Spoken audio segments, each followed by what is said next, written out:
भारत में मृत्यु के बाद शव को बांधकर श्मशान ले जाने की प्रथा सदियों पुरानी है। इसके पीछे गहरा धार्मिक सांस्कृतिक महत्व है। यह प्रथा न केवल परंपरा का हिस्सा है, बल्कि इसके पीछे कई आध्यात्मिक धार्मिक तर्क भी जुड़े हुए हैं।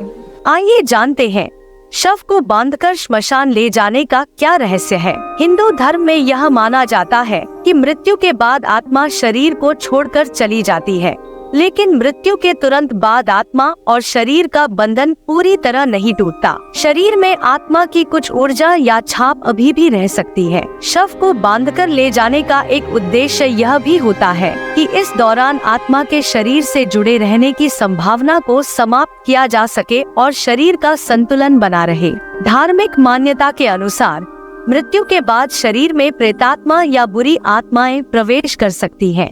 शव को बांधकर ले जाने का एक उद्देश्य यह भी होता है कि किसी प्रकार की बुरी ऊर्जा या आत्मा शरीर पर प्रभाव न डाल पाए। शव सुरक्षित रूप से श्मशान पहुँचे और बिना किसी बाधा के अंतिम संस्कार हो सके। श्मशान ले जाते समय शरीर को बांधना एक प्रकार का सम्मान और शांति का प्रतीक भी माना जाता है। शव को इस प्रकार से बांधने से यह भी सुनिश्चित होता है कि शव शांति से अपनी अंतिम यात्रा कर सके।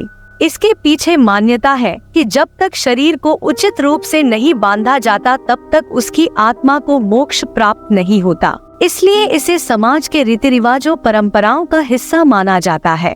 लोग इसे वैज्ञानिक दृष्टिकोण से भी देखते हैं।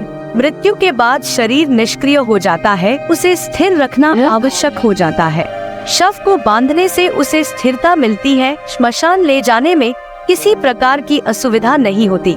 शव को बांधकर श्मशान ले जाने की प्रथा धार्मिक सांस्कृतिक मान्यताओं का हिस्सा है।